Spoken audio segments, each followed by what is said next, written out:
Welcome in episode 56 live. Ramie and Drew. I'm Ramie Mackloff. That's Drew Flaggy. We're a couple of Milwaukee comedians. We talk about sports and whatever other bullshit may come to mind. Drew, you put down the controller. I You're did. gonna pause 2K for the podcast. All right, I good. did. I did pause it, and I'm just realizing with my sunburn how the Bulls in-season tournament court made my face even more red. Dude, can we start there? We're gonna get into Brewers Cubs. We're gonna get into the NBA playoffs. And we appreciate you joining us live on Twitter, on YouTube, on Facebook. And please follow, rate, review, and tell a friend at YouTube, Spotify, and if we ever get it back up and going again at Apple. But I had a cookout at my house on Saturday, and you had the most ridiculous sunburn that I've ever seen in my life. Like I've never seen. First of all, sunburn that red for starters, and secondly, that pattern of sunburn specifically on your legs, where you had can you explain what exactly was going on with the sunburn that was on your legs? I know our friend AJ Grill has pictures. He was taking pictures, and we were Yeah. having a good time with it. Maybe he can send that, and I'll tweet it if he's listening or watching us right now. But I've never seen anything like that on a white person. Yeah, so I was wearing basketball socks, so I had the kind of high ankle socks on that went up to like basically mid shin essentially. And then I was also wearing compression shorts with I don't trust our comedian friends to play basketball and not trip people, not commit flagrant fouls, thinking that it was just normal to do. Like, so I wore my old baseball compression shorts because I'm old too. Like I'm 34. Like let's not act like I'm young. Although somebody at the young, gym dude. today did say that they thought I was like 24 or 26, so they shaved 10 years off my age. That feels That was good, pretty doesn't it? cool. That feels good. Not to Feels brag or really anything, good. but When like people I are do like, get "Holy shit!" I But get then they're like, that "Oh somewhat yeah, he often. plays fundamental and he passes if he doesn't have like a wide open shot." So they're like, "Yeah, it does make sense that you're old." Um, but I was wearing compression shorts that went down below my basketball shorts. So like the compression shorts went below the knee. So it's like a 6-inch area of my legs that got sunburned. It was like Dude, mid shin to just below my knee. and And fucking yeah, red, not pink, not like it was yeah. red. Like I have never seen. I don't burn. I'm blessed. I got this. What is it? What's the thing in your skin that makes it turn Palestinian. brown?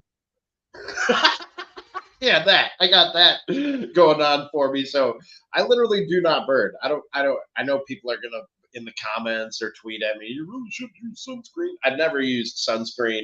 I don't burn.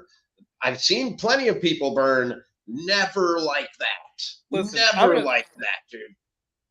it's kind of going down. I'll tell you this right now. I've never burned this badly in that short amount of time. Like that And it was like wasn't even a that hot out. it was a 4-hour window. It doesn't matter how hot it is. You can get Yeah, no, bad it's the sun. sunburn Yeah. when it's cloudy. But like Yeah. I've never gotten that badly sunburned. Like the back of my neck was absolutely the worst.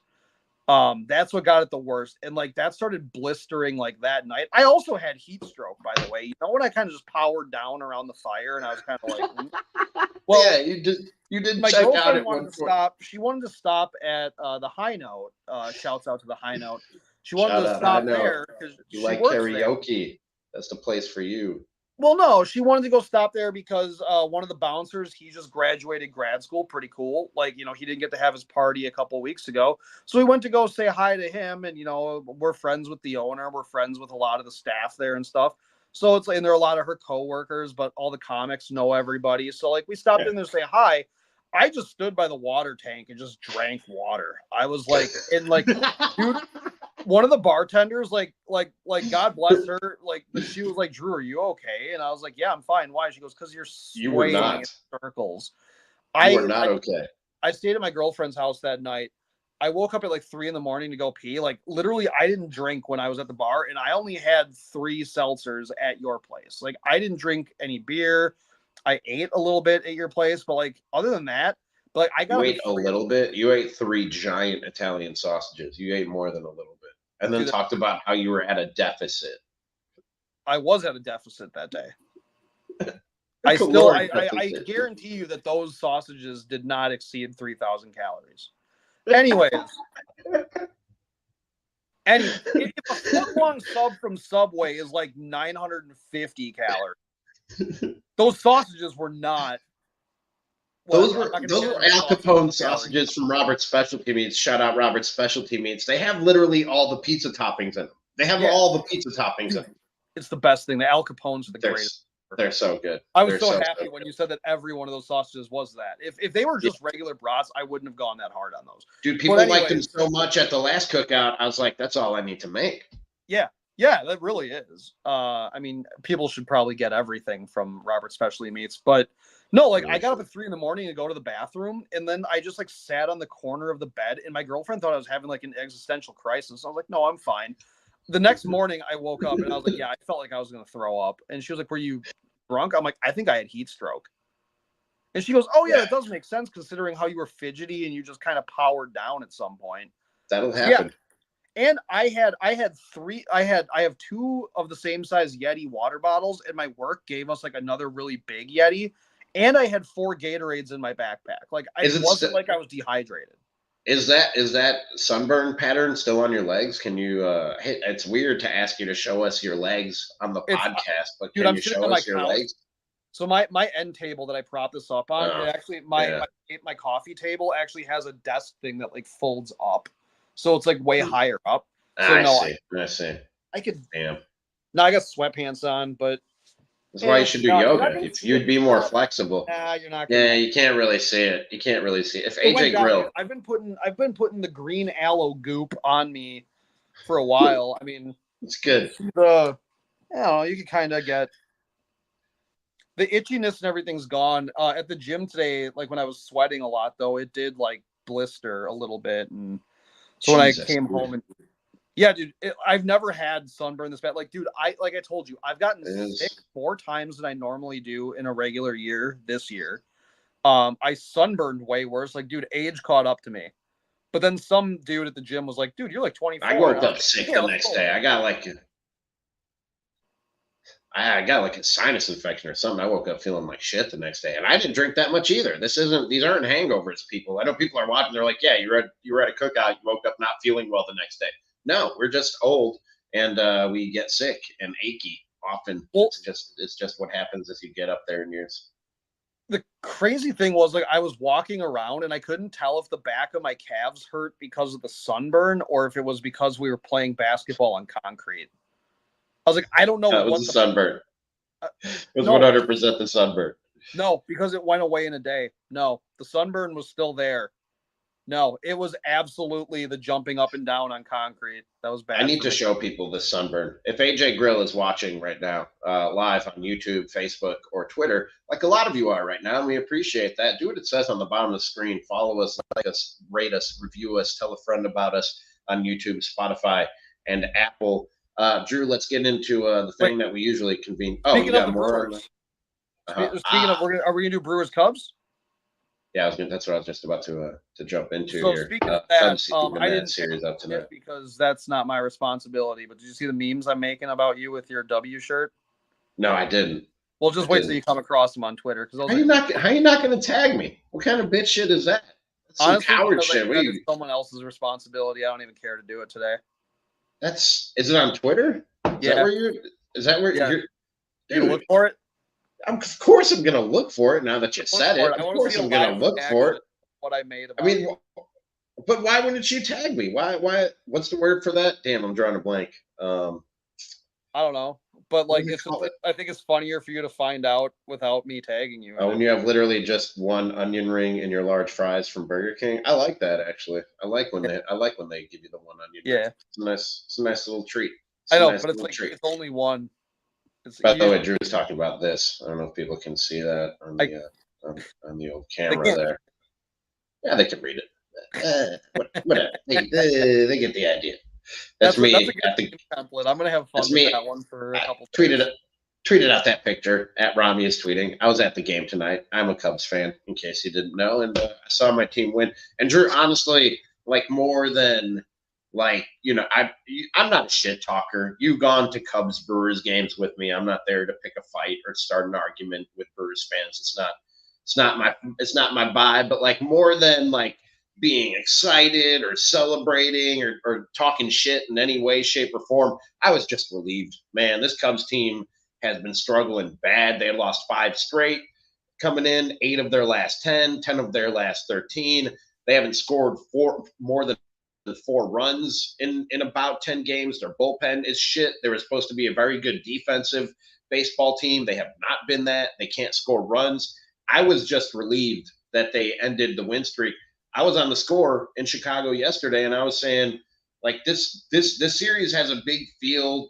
It feels big to me, and probably bigger for the Cubs than it is the Brewers, because I don't want to leave Milwaukee with an 8-game losing streak and 7.5 games back, and getting swept 4 games in Craig Counsell's return to Milwaukee. Like that would have been a big hole to climb out of. It's still early in the season, and they could have done it, but that's a big hole to climb out of.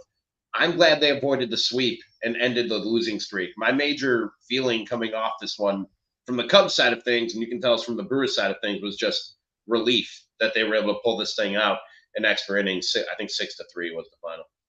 Yeah, well, I mean, on the flip side of it, the Brewers' injuries just keep piling up. Like both McGill, these teams. Yep. Like when I texted you when the McGill thing was, I mean, they replayed it on Bally a couple times. Man, they didn't replay it at the field, and I still haven't seen it. They don't replay. I think that's just standard that they don't replay injuries on the big board. Just in general, I don't think the Brewers have ever really done that. Like I was at the game when Ricky Weeks like tore his ACL, and like they didn't, like no one in the game knew what the hell happened. Like remember he stepped on first base and yeah, the first, and he like blew his knee out, and like no one knew. And like this was like right when Twitter was like starting up, and like no one knew it. So like as far as I remember, the Brewers just don't play injury replays. But McGill definitely got drilled in the pitching arm. It looked like on TV it was either just below his elbow or hit him directly in the elbow on his pitching arm. But like it's still a live ball, and that's something that kind of bothered me, because you saw third base and first base both be like, who charges in on this ball? And like William Contreras made a move like going to the pitcher's mound, because it was right in front of the pitcher's mound. And Contreras like, I got to cover home because there's a guy on third. And then your runner on third absolutely was like, oh shit, no one's going to get this ball. And he took off. And then that's when chaos ensued. And no one was covering home either. Because like there was just chaos. Like McGill needed to stick with that. Pick the fucking ball up. Like you don't have like just look everyone back, and then be like, "Yo, it hurts. Like you got to get out." I'm trying to find the highlight right now on the app, on the MLB app.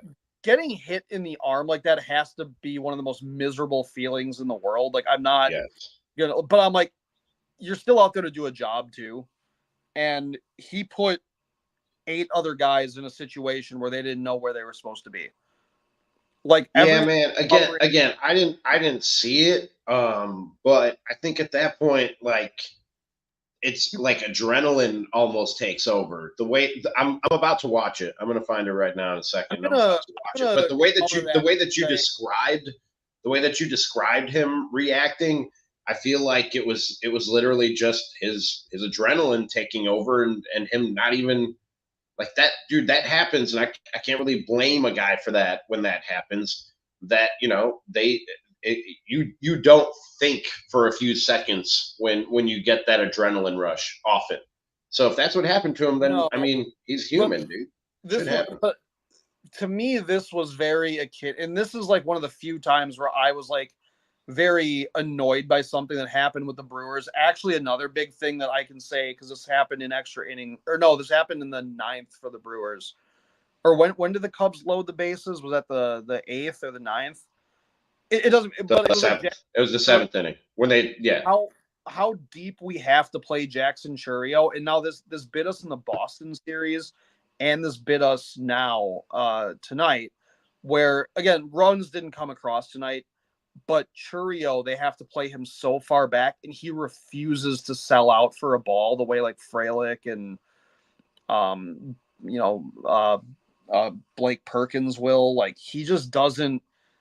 He won't dive for a ball. And like Freddie Peralta even looked at him like, what the fuck? Like, why? Like, you got a pop up. Like, what are you doing? I just watched it, and honestly, I don't know if it was what I just said before, the adrenaline, or it could have been because his body language. I'm trying, I'm reading into his body language. The fuck do I know? But his body language almost looked like he thought somebody else had grabbed it. Like and it did bounce. It bounced off him and right towards the catcher. Maybe he thought, oh, the catcher is going to grab this, and nobody did. It just sat there, and I think everybody was kind of shocked at what just happened because he took a shot, dude, like back off the bat, and so everybody just kind of stood around, and the Cubs didn't. You know what I mean? The Cubs did what you wanted the Brewers to do in that moment, which was be in the moment and take care of business, and then handle whatever needs to be handled when the ump calls the play dead. Yeah, but that's the thing where it's like if McGill just picks up the ball and just looks all the runners to the bases, the play is done. But it's like so for a player, you have to be composed enough in that moment. Like throw the glove down, call the trainer, call Pat Murphy, call Hook, call everybody, and be like, I can't anymore.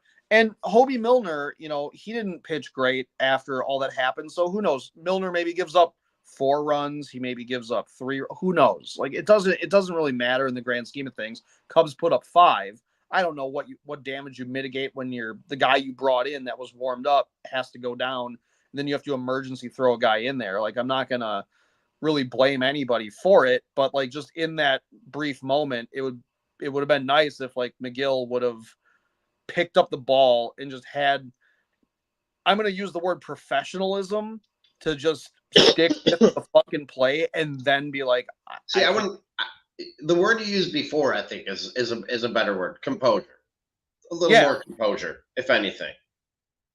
Yeah.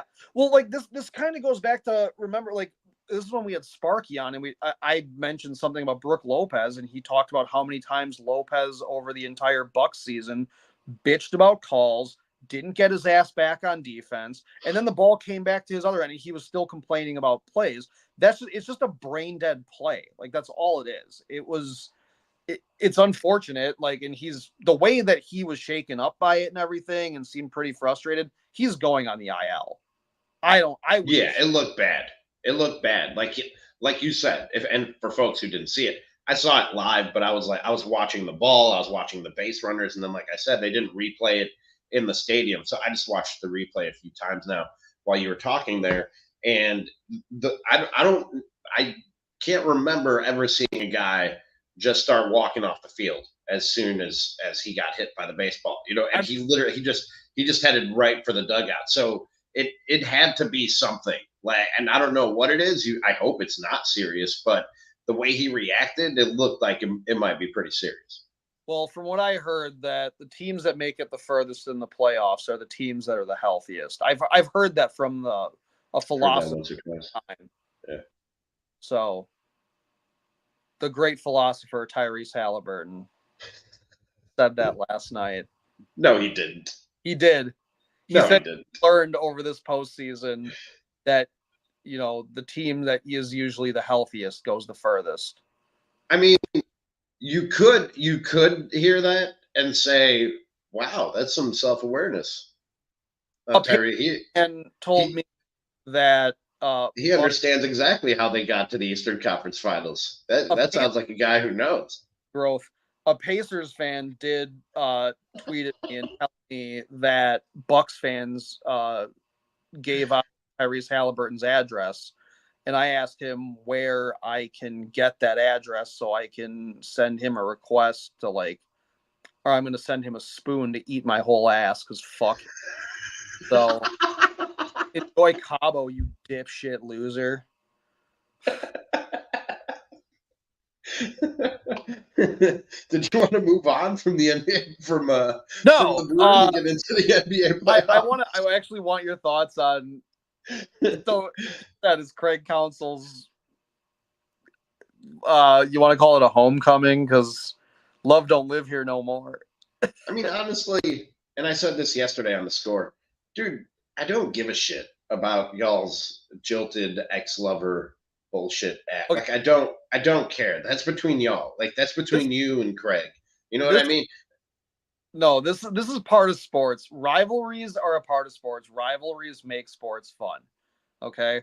There's a reason why I'm not at your throat and you're not at my throat. You're wearing Cubs shit and I have a Brewers hat on. Dude, we're not at each other's throats because it's like whatever. Counsell is directly in the middle of it, and then he's kind of being like, I just want everyone to have a good time. Shut the fuck up, Craig. You know why people are mad? It's like you went to the biggest rival. You went to that, and it's like I don't even care about the money. Like I get it. If you like, I don't give a shit. Like, yeah, you weren't gonna just not. You weren't gonna be like, well, I'm gonna be done being the Brewers manager and then not take money. Like, no, like we knew you were gonna go somewhere. But like acting like, well, I think it's just if everyone has a good time. Shut up. You know what this rivalry is. Like, how we pick at each other. We're like shitty siblings. Like and that's part of the fun of it. And all he did was add a little bit of fuel to something that's fun to meme on. It's something that's fun to be mad. I think honestly, if any Brewer fans are honestly hurt by Craig Counsell, that's sad and pathetic. But they are. Fun we know one. To just we know one who's hurt and who won't let it go and who every other tweet is about it. And it's my good buddy Bart Winkler of Infinity Sports Radio here in weeknights, 9 p.m. to 1 a.m. on 1250 a.m. The Fan or 670 The Score.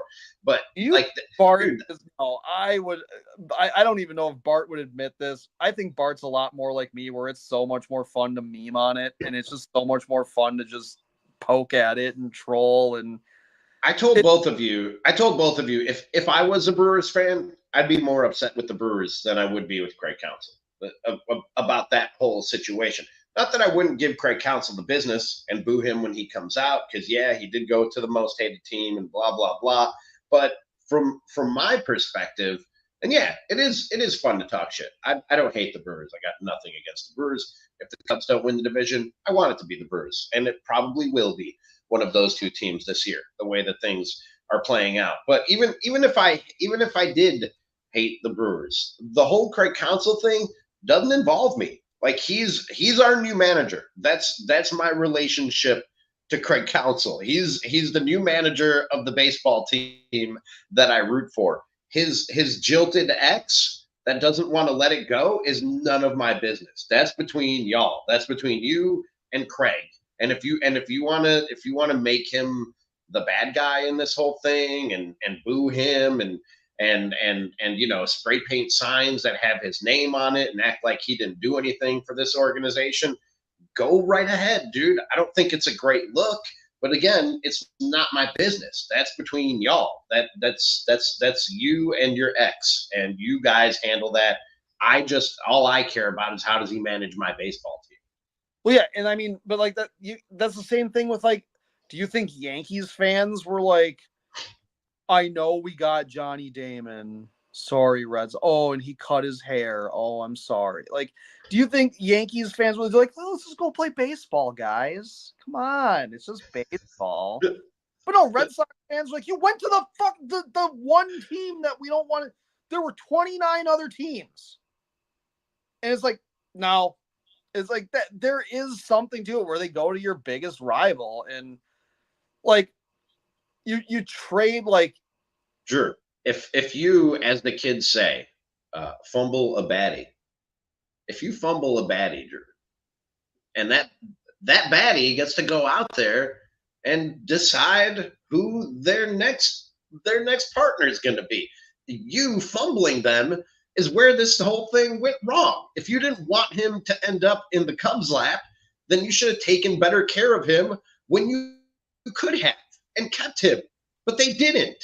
He should have never tested free waters. If you liked him that much and it was going to hurt this bad, you should have never let him test free waters.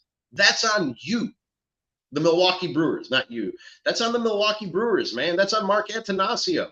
Craig Counsell didn't want to go anywhere, but he also wanted to be treated like one of the best managers in the game. And the Cubs were willing to do that. And the Brewers weren't. And y'all fumbled the batting. Sure. I mean, it's like it's a better situation, honestly. If I'm going to be 100% honest, it's better than what is going on in the NBA, where coaches are just fired left and right for like nothing. True. And I'm not a Bud stan. I think it was Bud's time to go. If Kevin Durant had a size smaller of shoe, a half the size smaller shoe, Bud was fired in 2021. But like you got like JB Bickerstaff right now that just got fired. That's crazy. The Cavaliers were hurt. They fired him. That was nuts. So it's like, that's the thing where it's like, he was fired. He wasn't a GM. So if like JB Bickerstaff, I don't know, who would be the fucking Cavaliers' biggest rival? Call fucking whatever, the Knicks. He goes to the Knicks. That would be crazy. Like if Tibbs, got fired too or something, that would be crazy. Like, yeah, it's like, I could understand being fired and being slighted and be like, well, I'm going to go to your... If the Brewers fired him after but he was a free agent manager, his contract was up.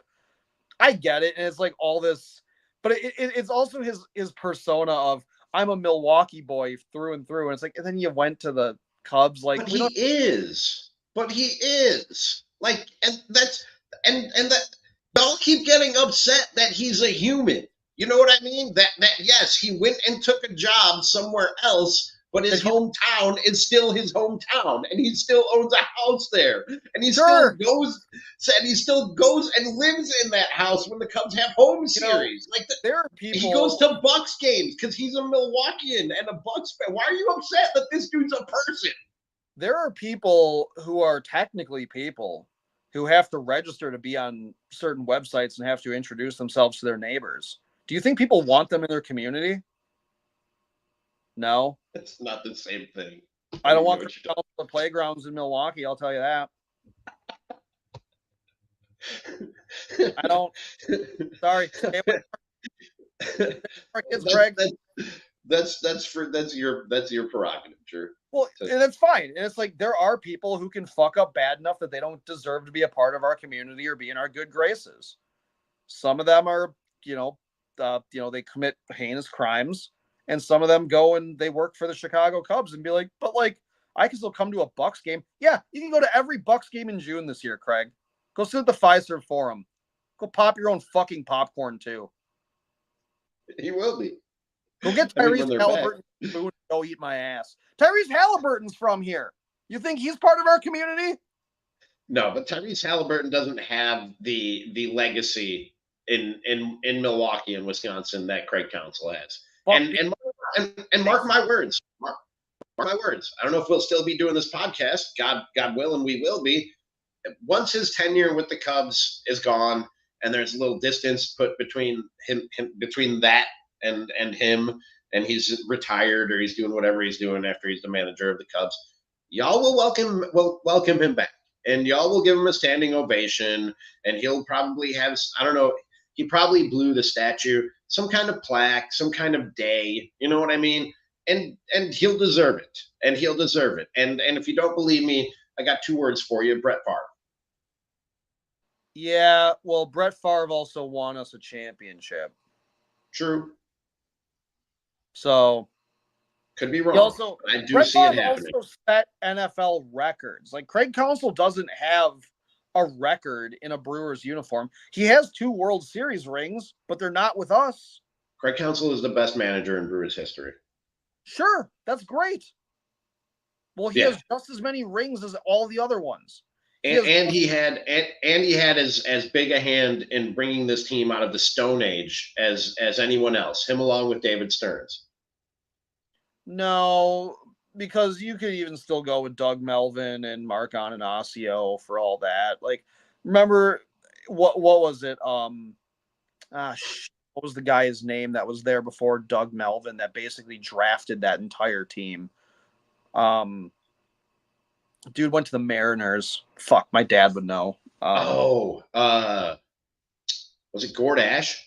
No, Gord Ash was Doug Melvin's successor or his assistant. Shit. No, you're right. I'm drawing the same blank now too. He was just on his way out when I came to Milwaukee and started working at the Fan, and I can't think of his name right now. But yeah, he was the one. It seems like it's like a super easy name too to remember. Fuck. I'll find it. But yeah, like he was the one that drafted like Weeks, Hardy, Hart, Fielder. I think he drafted Braun, Gallardo. Like the Brewers were in it. Like the biggest thing the Brewers did was like when they made the blockbuster trade for Sabathia. That was kind of getting the Brewers out of the same routine of Brewers baseball shit to actually be like, oh, we're gonna actually go for this. And Dean Taylor. It was Dean Taylor. Oh no, I'm sorry, Sal Bando. Dean Taylor was between Sal Bando and Doug Melvin. Those were the two GMs that preceded Doug Melvin. It was Sal Bando and Dean Taylor. Maybe it was the head of scouting under Doug Melvin. Looking for the head of like scouting under Doug Melvin. Because that maybe that. But regardless, I get what you're saying. Yeah. But I don't think. But to me, and not to downplay that era of Brewers baseball, but it was very good. But the way that they were set up, and I would even say, especially after the CC Sabathia trade, in giving up prospects for a guy that you had for one playoff run. And I'm not saying wrong move by any means. That's what you do when you're in that position. But it wasn't built to last at that point. What they have now, and it annoys a lot of Brewers fans, the way that they do things now, but what they have now is seemingly a system. And I talked about this yesterday on the score. I was given the Brewers props. Organizationally, they seem to have a way of doing things that they can keep churning this thing. And even if the roster changes, and even if the manager changes, even if the general manager and president of baseball operations changes, that they can keep this thing going. And they just kind of have a system and a plan in place that works, and it's sustainable, and you're going to be a contender and a team that's in the playoff hunt more years than not. I don't think Doug Melvin, all due respect to Doug Melvin, I love Doug Melvin.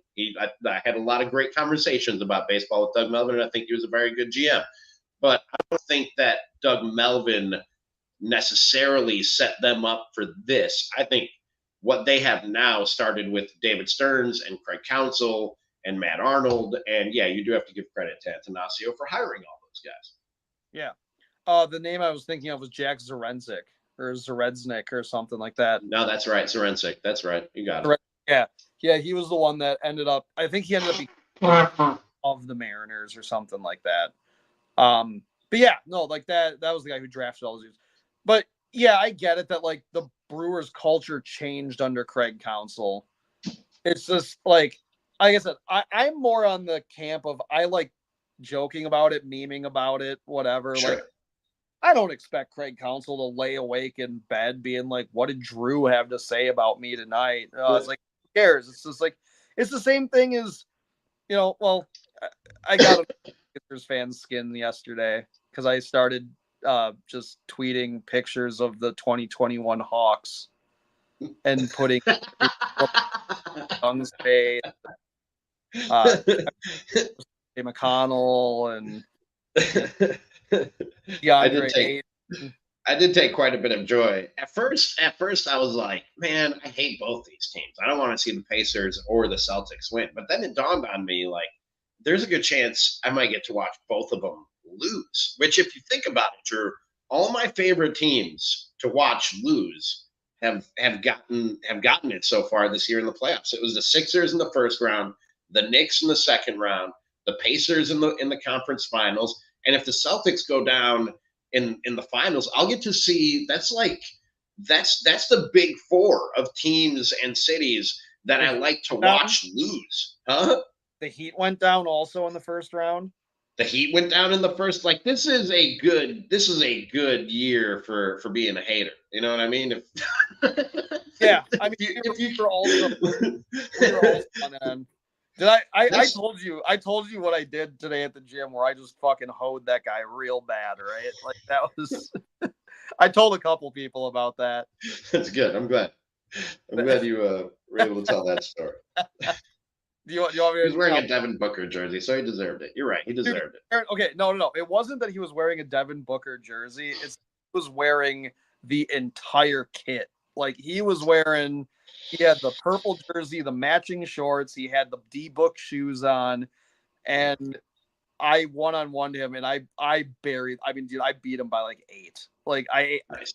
11. I beat him by 8. Representing the pod. There we go. And we don't lose. We don't lose on the Ramie and Drew pod. All right. No, I lose a lot. I lost all 5 games. Dude, why are you ruining the thing? Because you don't fucking lose. I'm man enough to admit when I fucking lose games. But I was like, I'm not losing to a guy in Devin Booker the entire thing. Did he have on like the same? Did he have on the same like knee sleeves and arm sleeves that are wristbands that Devin Booker wears, or no? Oh, no. Okay. I was wearing. Did he have like the same haircut? Did he have the same haircut and beard? Was he really trying to pull off the Devin Booker look-alike thing?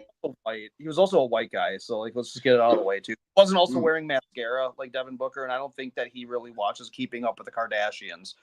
I don't think Devin Booker wears mascara. I've heard this accusation. Some of us just have great eyelashes. You've heard it from me.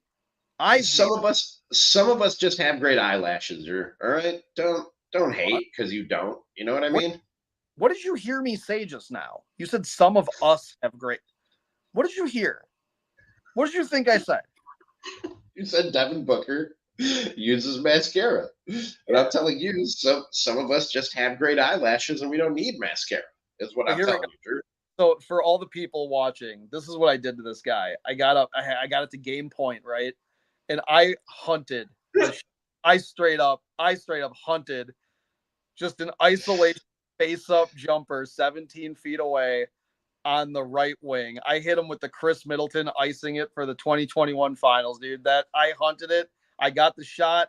It went over him. I iced it. It was. Did you scream subscribe to the pod after you hit the shot?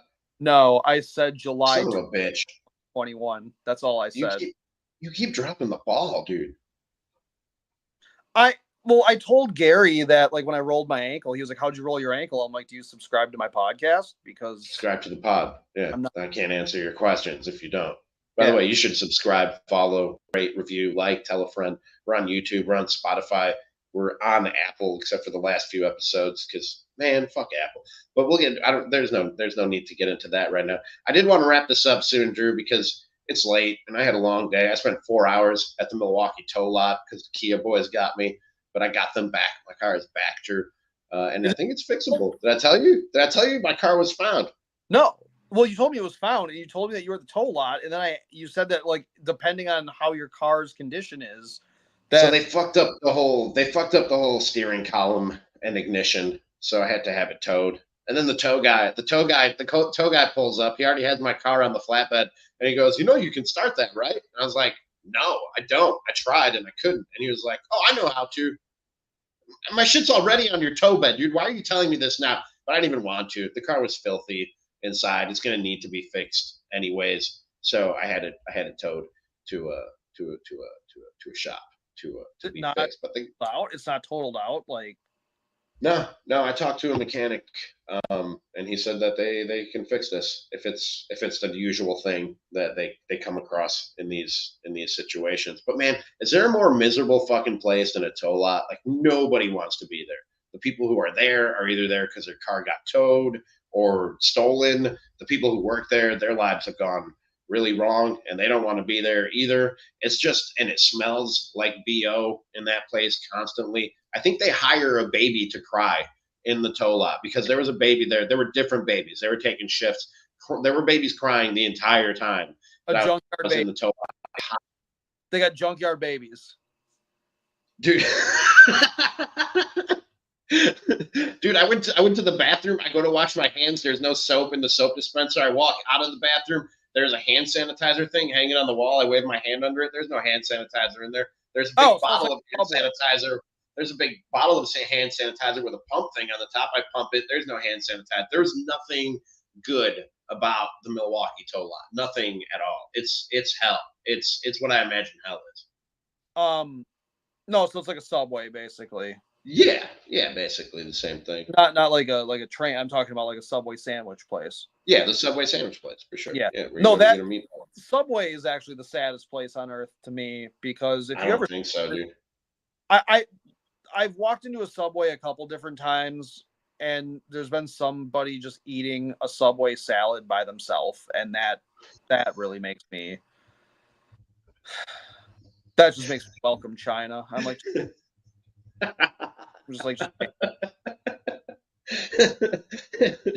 you're eating lunch at Subway by yourself, just have the sandwich. You know, who are you trying to impress? Who are you trying to stay fit for? You know, that's like the other person where it's like if you go to like Kohl's and they're just like checking out and they only have like a pack of underwear, you're like, oh man. Wait, I've done that. What do you mean? You've bought just underwear? Sometimes I need just undies, dog. Yeah. Do you know how insane you look? You look like you're not wearing underwear when you buy. I'm a dude. I walk in the store for what I need. I find it. I grab it. I walk to the register and I check out and I leave. I don't browse and look for other things. You made a trip for just underwear? Yeah, I was like, I need some underwear. I think I did it at Target actually, not even Kohl's. I think the last time I bought some underwear was at the Target. Not good underwear, by the way. The waistband rolls, they ride up. It's not a good deal. But bottom line is, my girlfriend almost made me buy underwear yesterday for Memorial Day sales at John Creek because she wanted me to try on like a pair of pants she thought I'd look good in, and I said I couldn't because I wasn't wearing underwear. Were you really? Were you really not wearing underwear? I wore basketball shorts and sweatpants over them. Yeah, I was like, I don't know. I'm just kind of. Oh, Jesus, dude. So you were commando. Yeah, it was sick. It was free ball Fridays on a Monday.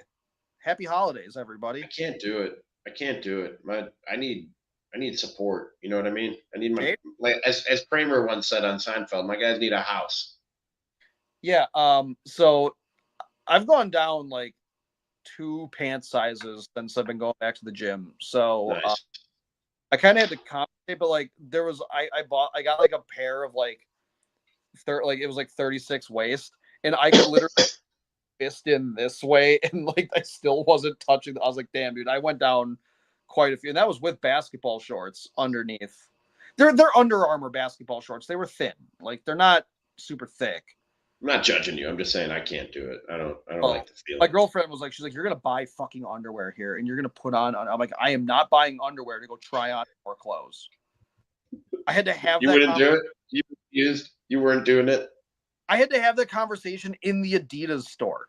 I was overstimulated as is. You know how I love Adidas. I do. Yeah. Why didn't it make honestly what she's saying makes sense to me? Because you can't try on you can't try on clothes with no underwear on, and you can't try on clothes over basketball shorts. So you should be wearing underwear if you know you're going to buy clothes. I didn't know I was going to buy clothes, Ramie. I knew that I was going to buy basketball shoes because it was 50% at the outlet store.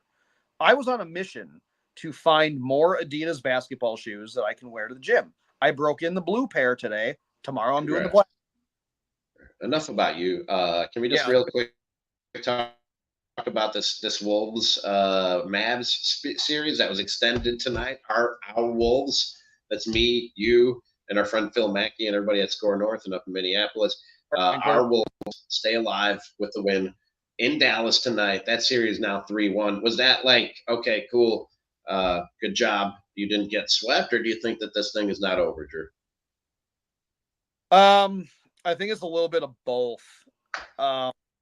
Because coming back from 3-0 is pretty daunting.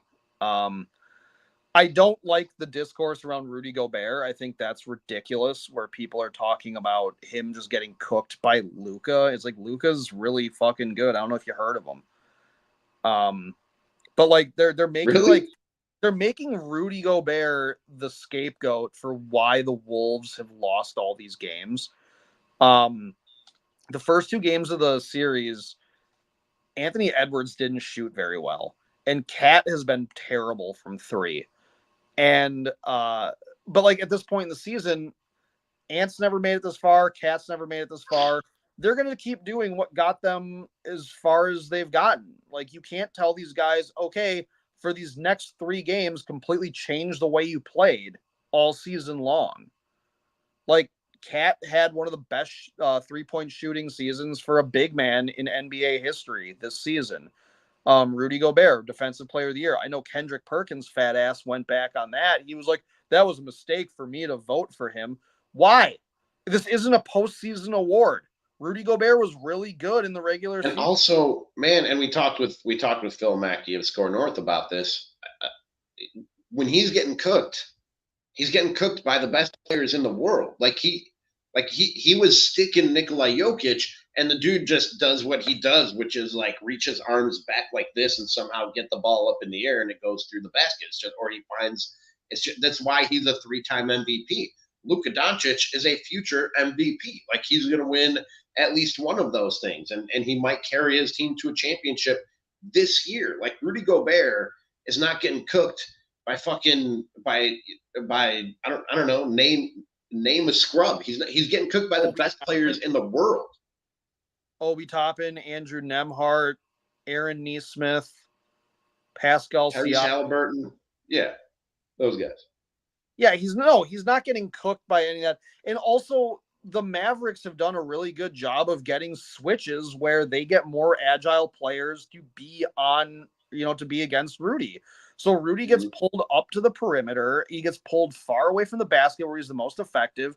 Nobody else, none of their perimeter players can, shove guys towards him. Nobody can help. He can't go back in a drop or anything like that. Like, they suck him forward and they force him into an ISO situation. And it's hard. Like, playing defense in the NBA is hard enough as is with how skilled these players are. And then Rudy's he's a big lumbering oaf, kind of, like, not in like a bad way. He's a big dude. It's the same thing with like Brooke Lopez.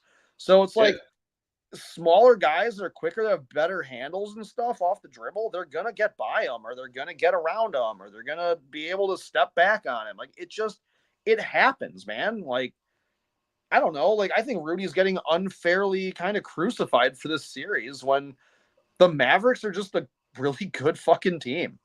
That's what it is. And I thought the Wolves were going to win this series. I don't think they can come back down from down 3-0, but cool to see them show some life. And maybe they make it interesting. Maybe they push it to 6 or maybe even 7. But I can't see Luka and Kyrie dropping 4 in a row and not winning this series. So I'm pretty sure it's going to be Mavs and Celtics, but we'll talk about that matchup when it's official. Dude. And that is the matchup. And by the way, the NBA Finals don't start until June 6th. No matter when these Western Conference Finals start, the NBA Finals don't start until June 6th, which is ridiculous. So I really hope the Wolves can extend this thing just to give us some basketball between now and 10 days from now. Well, you can watch the WNBA. Not my jam. If it is yours, I got no problem with it. Nobody jams. It's mostly layups. You know what I mean? Yeah, I know. No, well played, though. Well played. Reese almost got her head taken off 2 plays in a row the other night. Like, she was getting a horse collared and shit. Like, she has a target on her back, man. Her and Caitlin Clark, are the veterans in the WNBA, are they that mad at this wave of like that could potentially get everybody paid? They're like, no, we don't want them to because they're not veteran. It's like, yeah, let's just paralyze Angel Reese. Let's just do that. She's a that happens. Let's just paralyze her, and then that way nobody watches our fucking games anymore, and then we can sit there and bitch. I think that happens in every sport, though. I mean, these are competitors, and they hear and they see the hype around these girls that are coming into the league, and also now again, I don't watch the WNBA. I don't know a lot about it, but more than just these being, the new top prospects in this league, it really feels like there's a changing of the guard in women's basketball in terms of who are the big names, who are the faces, And I mean that's Who going to were the bring big out. names? I don't know. I don't watch, but I do know Angel Reese and I do know Caitlin Clark, and Cameron Brink and some of these girls that came in with this draft class and the last couple of draft classes. And again, that will bring out the most competitive side of the people that they're facing, especially the veterans who are like, oh, you're the new hot thing. Let me show you how it goes around here. Well, they got And again, that's just me applying my knowledge of the sports I do watch and do know about and transferring it to the WNBA. I don't know the league. Well, they gotta. I mean, they gotta. That'd be like, dude. That would be like if what's his face? If Jackson Holiday came up in baseball and you threw at his head right away. Oh, welcome to the league, rookie. Sure. No, it's like Yeah, that's that's not pretty good. all. Like, come on. Like, there's a different. Like, you're allowed to body them. You're allowed to, it's like whatever. Like, you play D on them. You don't let them. I think that stuff Don't used give to them. happen. I But think like, that dude, stuff used to hard happen. fouls. Come on, did Victor Wembanyama get hard fouled the way were people horse collaring the 7'4" unicorn from France? No. Well, they couldn't reach his neck. Nobody. Yeah, nobody could reach his neck. No, but nobody does that shit to top 10 prospects in the NBA or the next guy. Nobody did that shit to LeBron. Nobody was hard. No, but like I said, I think that this is a set, to use a big word. This is like a seminal moment in the WNBA and women's basketball in terms of this draft class and the high profile of these girls that are coming into the WNBA right now. And the old guard is looking at the new guard, and they don't want to give it up so easily or but so quick. They want to be paid like the men. They want to be paid like the men so badly, but then the women that are actually going to push the sport into the spotlight, they're like, let's just hurt them. Let's just horse collar. Let's throw them to the deck. Oh, so what? So people tune into ESPN. Oh, Angel Reese just broke her leg because some big chick just fucking knocked her ass down. She landed one, and now I got to watch these dumb bitches fucking miss underhand layups. Kiss my. I get what you're saying. I get what you're saying, but that that's my big picture. That big picture thinking doesn't factor into how you compete when you get on the court. You don't get on the court and go, "Oh, she's the golden child. I better not play her any harder than I would anybody else." You don't need to go. You see them and you go, "Oh, you're the new sheriff in town? Well, let's see about that." That's natural. That's normal. So you flag. No, I understand. There are lines that get crossed, sure. But I'm just saying, like that's what is being brought out of these women in the WNBA, and that happens in any sport across the board, male or female. Again, like I said, Jackson Holiday, why didn't anybody buzz him the second he came out? Oh, you're the number one prospect in baseball, kid? Well, let's give you some chin music. No, that's not how you do it. You give them your best stuff. You don't let them get any. I'm not saying lines aren't crossed. Lines are crossed. So, but I'm just saying that okay, Caleb Williams. I'm talking about the thinking behind it, or the compulsion, or the rationale, the motive behind it. First play of the game, Caleb Williams. Hey man, that's the guy that's going to bring the Bears success and everything like that. First play of the game, someone helmet to helmet, just dive right at him. That would be bullshit. That would be bullshit. I'd be upset. By the way, right in his head. You said earlier. Stand up. Welcome. I don't want you.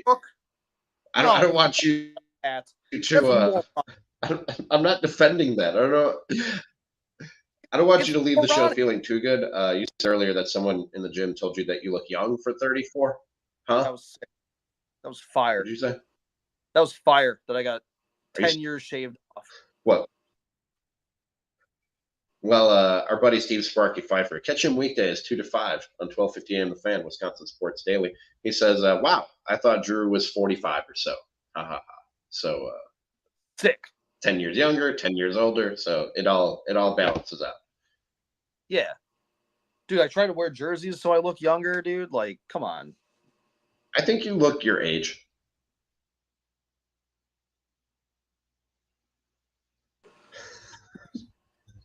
What? I said my girlfriend just called. Now we got to wrap this up. Okay, let's wrap it up. I think you do look your age, though. That's Drew Flaggy. I'm Rami Makloff. This is Rami and Drew, episode 56. This has been a good one. We learned a lot about Drew today, also about the Brewers, the NBA Finals, NBA playoffs, etc., etc. If you missed any of it, if you're tuning in live right now and you're like, "Oh fuck, what happened at the beginning?" Follow, like, rate, review, tell a friend on YouTube, Spotify, and Apple. We'd greatly appreciate that. Till next time, this is Rami and Drew. We'll talk to you again soon.